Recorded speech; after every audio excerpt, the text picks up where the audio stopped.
Brought to you in association with Grendel Press. This is Werewolf the Podcast, a serial killer drama.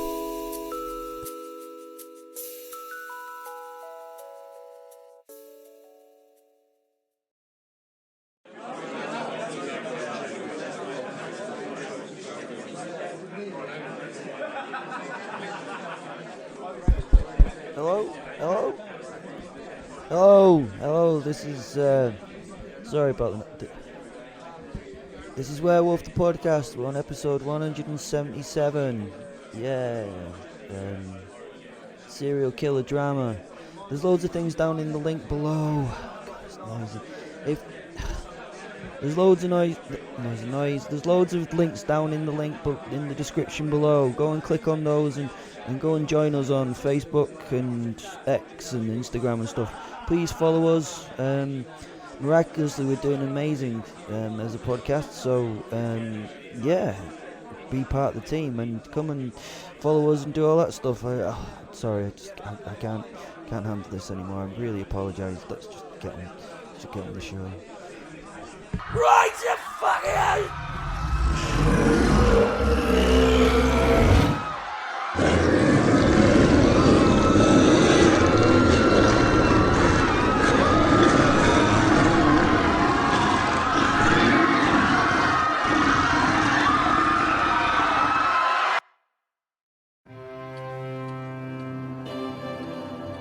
Fate fatally sat at the table. Fate was the darkest of all the non-gods and a little bit up his own arse, to be honest. Anyone who had his level of self-grooming and manicurization, well, you know what I mean. Don't judge him. You'd likely be the same if you knew everything and how it happened. He was just like dead full of himself. A bit like the Archangel Gabriel, just not as big and golden and, whingy. He was now sitting across a green baize table from the woman. He took his big cloaked form. He liked changing his form. At the moment, he thought he looked cool and cloaky. He didn't, though. He looked all Ming the Merciless from the 1986 Flash Gordon film. You know the one I mean. And if you don't, give it a watch. It's bloody good, actually. Fate thought his look was cool. Fatefully, it was not. He was even rude enough to have his hood up at the table. At the table! His hood up! The woman, you know who this one is. She is like beautiful beyond belief. You've heard me describe her before by asking you to think about the most beautiful woman you can... there you go. That's the one. That's her right there. Can I congratulate you, by the way, on your imagery? She really is superb. The pair are playing dice for the fates of their favourites, or is it unfavourites, or is it fortunates? Or unfortunate. I don't know. Who does? Is having the devil interested in you fortunate or not so? Well, fortunately, most of us don't have to worry about that. She is simply Luci. The woman, that is. Luci with an I. Those of you who listen to this audio soap opera of doom will know her well by now. She likes to sit on the edge, observe, and play with the little souls. Sorry, that sounded patronising, but to her, everything is little. It seems terrible that she tinkers with people's fates, but can you imagine how bored you'd be if you have no fun in an infinite life? Also, it was her job to give people the opportunity to, fuck up. Mess up. That sounds better. It's more appropriate, probably. She liked playing with fate. She loved the fact that he played by the rules. The rules applied to him. They had to, otherwise the world and all its physics and algorithms and mathematics wouldn't make sense or work. Yeah, sorry, mathematicians. If it wasn't for fate, all those lovely rules that you live by, they just wouldn't apply. It's cute to see that the mathematicians and physics people think they have to find the tiny rules and build them up from there to the big ones, when it's actually the other way around. One big rule forced all the other maths and bollocks to exist in the first place. There were difficulties when it came to matching quantum stuff and relative stuff, but fate just made it out to be really hard maths that no one can do. Not that the maths didn't actually work. Fortunately, fate's one big rule is just...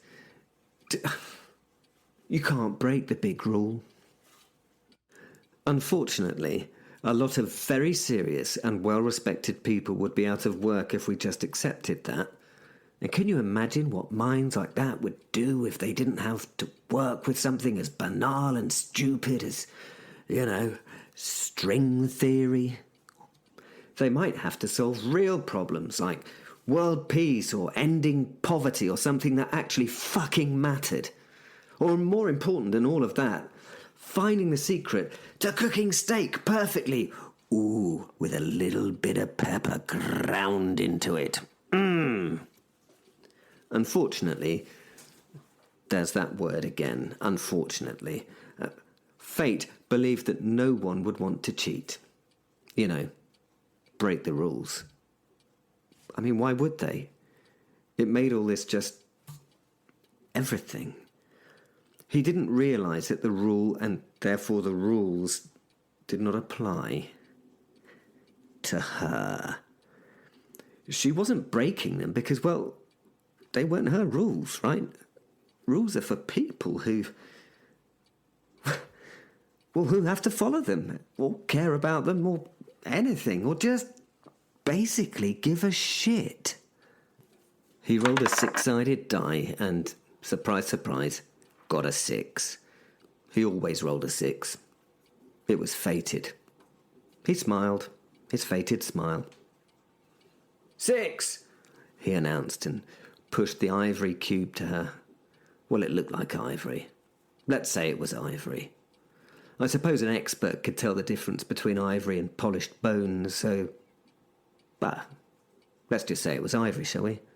No, actually, ivory's a bad thing, so yep, let's just say that the die was bone, Or maybe it was plastic. Plastic? Is plastic good? She picked it up, whatever it was, the die, that is, and smiled at the man. Even fate had, things he felt about, things. Like her. He knew all about souls and the world and fate, but the angels and such shit he had no knowledge about or control over. You can't beat me, said fate. I just know. I always roll a 6. Oh, and that trick you did of rolling an impossible 7, well, that's finished. Only once will that be allowed, ever. It's fated. He admonished her patronisingly with the wave of a finger.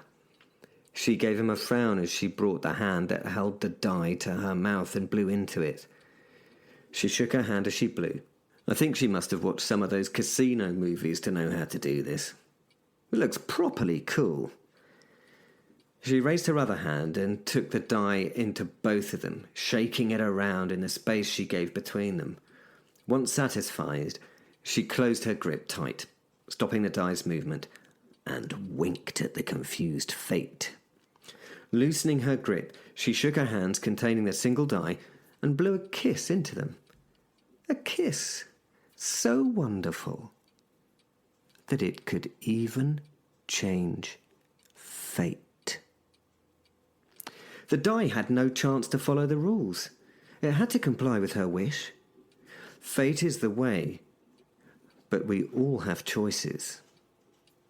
Or so they say. Strange, the name. She kept eye contact with the non-god, the fate. He frowned in confusion and query. A die? She told him. He knew that he'd been tricked already by her devilish smile. Bollocks! He said out loud and smiled and waved her on. Go on then. His tone was accepting of his fate. As she shook her hands, the sound of a die turned to the rattle of dice. Oh, for fuck's sake, started Fate. She poured the now dice onto the green baize of the tabletop. 7 dice. 7 sixes. She laughed. He stood and flipped the table over in a fateful fucking temper.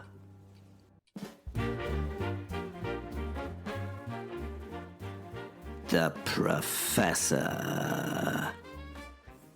It looked ridiculous parked next to the Morgan. The Morgan was all beautiful classic lines. My Fiesta, on the other hand, was a Fiesta. I mean, it was no ordinary Fiesta. I had this thing so that it could happily compete in the World Rally Championships, but its disguise as the bog-standard recession-white diesel Fiesta made it somewhat poor compared to the rich racing green of the Morgan's paint scheme. Ernest had been surprised when it had been brought here. I could see that it hurt his sensibilities just by existing. Ernest. Ernest. Leaving Ernest now was an utter pain. I could have done with another few days with him just to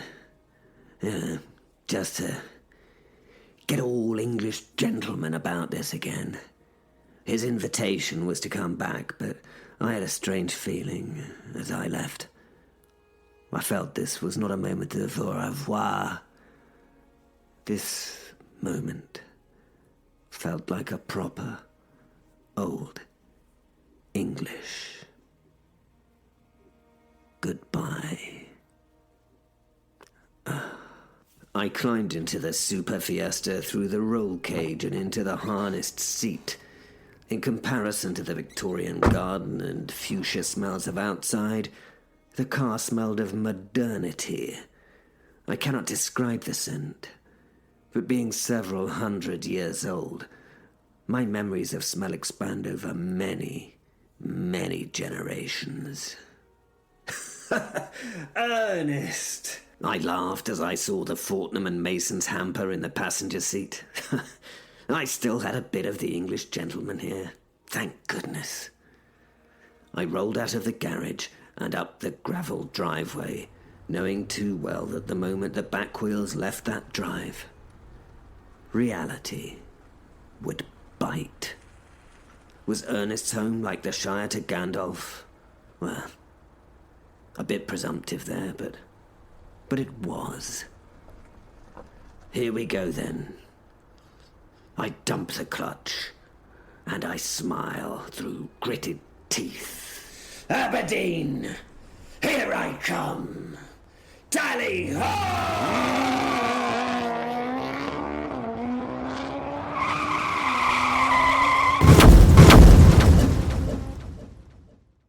Soula. The SAS swung into action, helicopter en route. No, not the Special Air Service. In this case, it was the much more important SAS, the Scottish Ambulance Service. They were much more important in this situation.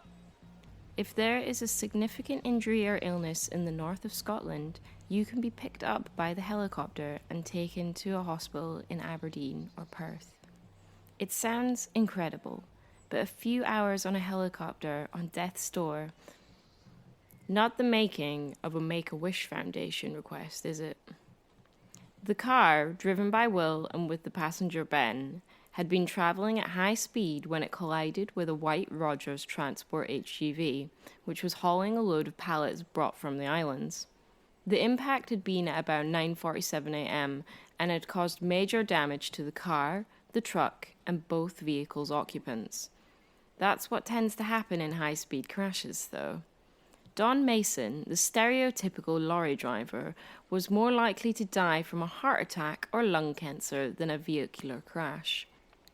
At 47 years of age and being 5 foot 6 inches tall, weighing 20 stone, 130 kilos, maybe 230 pounds of, let's say, not so much gym weight, then a car crash should not have been the thing that statistically should have killed him. Anyway, we can ignore this character as he lives and realizes that he should look after himself for his sake and his family. Once a born-against CrossFitter, now a born-again CrossFitter. So he sort of died in my eyes. Or we could say he lived happily ever after until the incident. The incident was not his fault, though. You only get so many stray elephants called Timothy in Newcastle anyway. Don Mason, the driver of said lorry, had been trying to avoid the oncoming car, and by doing so, had been struck on the front passenger side by the Toyota Supra. Well, he was not struck. The lorry was. We can estimate that the god-awful looking but mechanically marvellous Toyota Supra was doing somewhere in the region of 70 miles an hour on impact. The truck driver had lacerations from broken glass, a broken right shoulder, and a severe concussion. The life-saving deployment of the airbag system had mitigated significant head injury, but as you can imagine, the man was not happy. But a few hours later, after smoking several rollies and a racist rant, he was in a good spirit, but he was not dead. The car's passengers were not so lucky. The Toyota had struck the corner of the truck head-on and pancaked on impact. The engine was now where the passengers and driver's seat should have been, and had caught and crushed Ben and Will's legs. The cheap bucket seat and harness had held Ben to a great degree, but a 3-litre engine coming into the passenger compartment at high speed had done him quite a bit of damage. His head, although saved to a degree by the airbag, had severe whiplash and impact injuries. His face had been crushed on the left side. The special forces were first on site after the incident. Will had gone. He had been in his wolf form and had disappeared. To be honest, I could not give a shit about Will right now. There, in this moment, was only Ben. There was very little that they could do to help, but they had tried to calm down the members of the public attending and managed to get them to give the space to the wreck, which now backed up the traffic on the A836. I had managed to jump in the van with the boys and arrived with them at the crash site. The Toyota was no longer car-shaped. It was at least 3 feet shorter than it should have been. Smoke poured from the engine compartment. The Norwegian soldiers had swarmed the car. They made sure it was safe and that there was no danger of fire or explosion, and then they left the unconscious Ben in place. I ran to the car shouting Ben's name, but got no response. I could see his face, his eyes were closed, and there was lots of blood. I tried to open the door, but obviously it was damaged and bent, so I couldn't open it. I yanked on it hard to try to get to him. I cried and screamed in despair. Anja, one of the Norwegian soldiers, walked forward towards me as I raged on my inability to help the trapped Ben. He was smiling at me and shaking his head while maintaining eye contact. There was something strong and reassuring in his look. I pointed at the remnants of the car, and the tears just started streaming. Ben, oh God. My eyes were flooded with tears, and I was trying to stay professional. That man was my friend, a friend that I loved. Oh God, don't get me wrong, not in that way. It was not the love way, but I loved him as if he was a younger brother. Anja, the Norwegian squad leader, held me back from the wreck and from getting to Ben. I fought him weakly, but just for a moment. Tears started falling, and he embraced me. It was not what I wanted at first. I pushed him away. Then after a few moments, after he didn't let me go, I drove myself back into his arms, and the tears just started running from my face onto his chest. I don't need human contact often, but I needed it then. And this man did not care that I was wetting the fuck out of his uniform. He held me as I cried and rocked me in his arms. He stroked my head and made this sushi kind of sound that a parent would make to a toddler. And to be honest, the reassurance really helped. I felt myself relax a little. I could get myself back into some level of control. Eventually, I looked up into those eyes. Of course, they were a beautiful piercing blue. I stepped back from him. We'd just had a moment, and that moment was just now over. I wiped my eyes on my sleeve and looked again at him. The question I asked was not verbal, but he understood. A half frown creased his lips, and he looked down at the ground, shaking his head. His injuries are insurmountable, I think. He told me. We can do nothing. If we take him from the car, he will bleed out. Will. Ouch! I shook my head as I smelt the smoke and the fluids that had poured into the car. The engine block had pushed me into the back seats. I'd been smashed physically, but you know, I'm a werewolf, so I kind of heal really quick. Oh, Ben, I feel crushed, I told him as I pushed the engine that was on my lap away from me. Yeah, I can do that. That was a bit painful, eh, Ben? Hey, Ben. I turned towards him. I turned towards my passenger. Ah, I see you know how I feel, I told him. He was a mess. His face was very bloody and fleshy, which it shouldn't be, and strangely arranged. The engine lay very much in his lap, and he was not making any sounds. I thought he was dead. An engine in the lap and a massive bit of head trauma normally kind of does that to humans, doesn't it? They don't have the constitution of the werewolf to recover from that kind of thing, do they? I leaned over as I pushed the engine away. I mean, I'm pretty strong. You know, I'm a werewolf, so it was very heavy. I managed to push it away, and it probably did a lot more damage to Ben then, though, didn't it? Sorry, Ben, in doing that, but, you know, I had to go. I shook his shoulder. There was no response. I think he was... Anyway. I'm sorry about that, Ben. I owe you, Then I remembered him talking about his dad.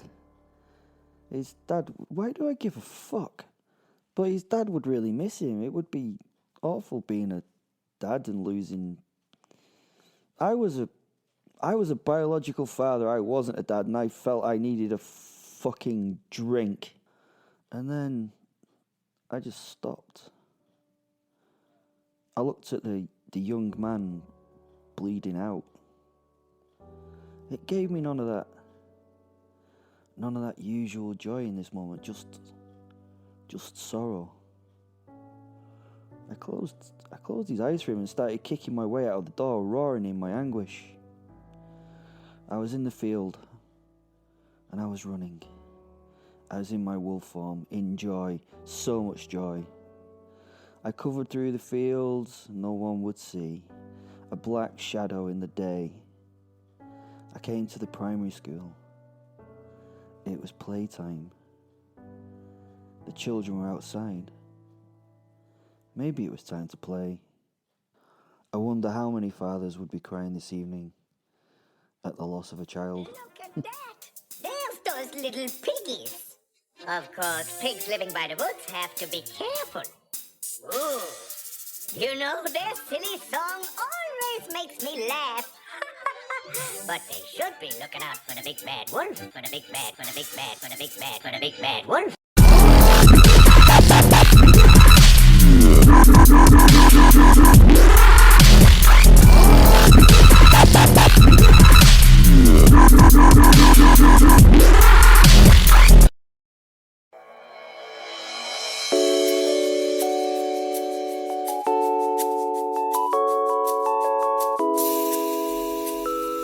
Brought to you in association with Grendel Press. This is Werewolf the Podcast, a serial killer drama.